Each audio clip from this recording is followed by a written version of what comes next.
Hello you, it's me, and I thought in order to get into the Christmas spirit, I would read you the infamous as well as famous poem, A Visit from St. Nicholas by Clement Clark Moore, or, as I know it, 'Twas the night before Christmas. So let's do it. 'Twas the night before Christmas, when all through the house not a creature was stirring, not even a mouse. The stockings were hung by the chimney with care, in the hopes that St. Nicholas soon would be there. The children were nestled all snug in their beds, while visions of sugar plums danced in their heads, and Mama in her kerchief, and I in my cap, had just settled our brains for a long winter's nap, when out of the lawn there rose such a clatter, I sprang from my bed to see what was the matter. Away to the window I flew like a flash, tore open the shutters and threw up the sash. The moon on the breast of a new-fallen snow gave a luster of midday to objects below, when what to my wondering eyes did appear but a miniature sled and 8 tiny reindeer, with a little old driver so lively and quick, I knew in a moment he must be St. Nick. More rapid than eagles his courses they came, and he whistled and shouted and called them by name. Now Dasher, now Dancer, now Prancer and Vixen, on Comet, on Cupid, on Donner and Blitzen, to the top of the porch, to the top of the wall, now dash away, dash away, dash away all.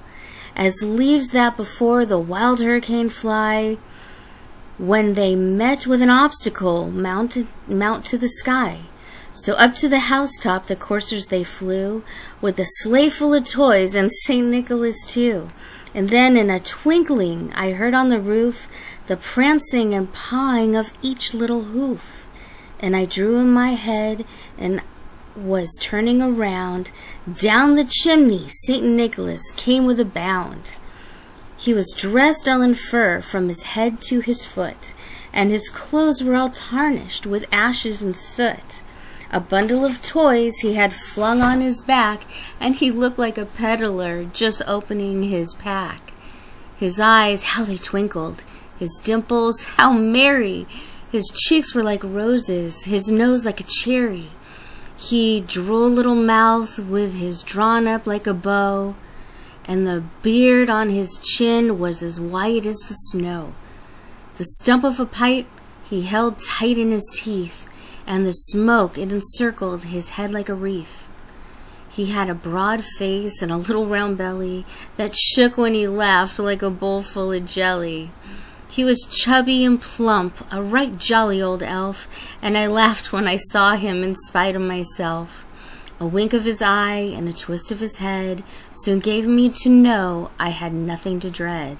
He spoke not a word, but went straight to his work, and filled all the stockings, then turned with a jerk, and laying his finger aside of his nose, and giving a nod, up the chimney he rose. He sprang to his sled, to his team gave a whistle, and away they all flew like the down of a thistle.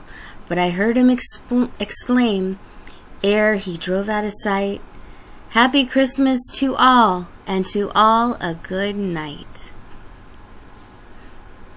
That's all I had to say. Merry Christmas.